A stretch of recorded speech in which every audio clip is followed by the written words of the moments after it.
And we're going to find out more about China's anti-terrorism efforts. Joining us now from Beijing is Jia Xiu-dong. He's a senior researcher on international affairs at the China Institute of International Studies. Welcome to the broadcast.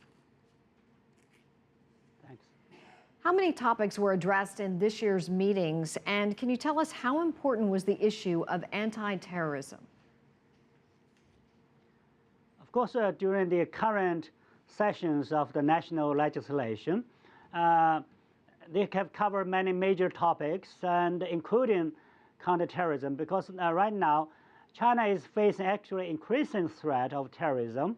In the past few years, we have seen more terrorist attacks in China.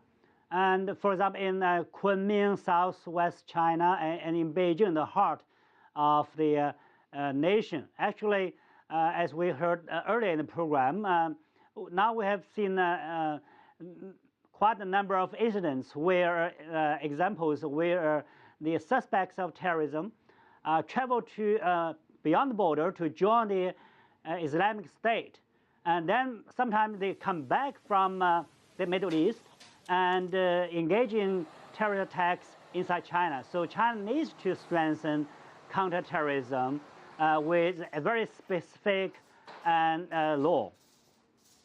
I see. And are you referring to the issue in Xinjiang when you're talking about these anti-terrorism laws and putting the finishing touches on them? Yes, in China, we now the legislation on counterterrorism is under review now, because any legislation in China has to go through 3 readings, and the national legislation has undergone the first reading last October and the second reading last February. Now, the third and last reading is underway.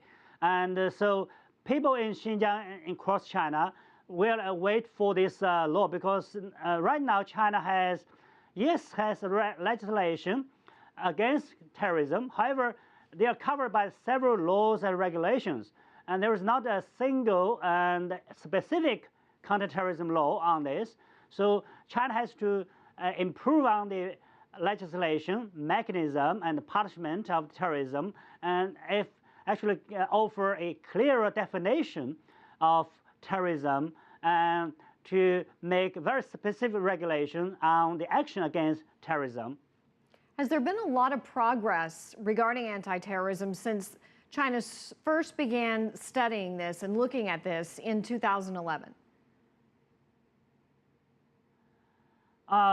Yes, in 2011, after a series of terrorist attacks, the national legislature thought that it would be necessary to have a specific law on this. Of course, at that time, the Standing Committee of the National People's Congress, China's national legislature, passed a decision on strengthening counterterrorism, but still we need a law, a very specific, detailed law against counterterrorism.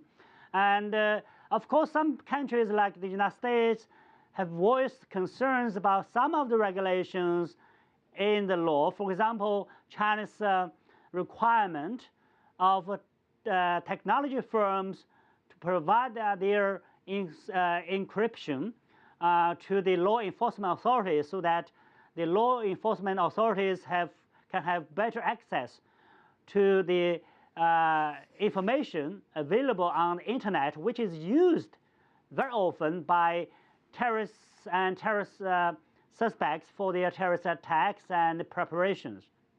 Jia Xiu-dong, thank you so much for the update. We appreciate you joining us live from Beijing.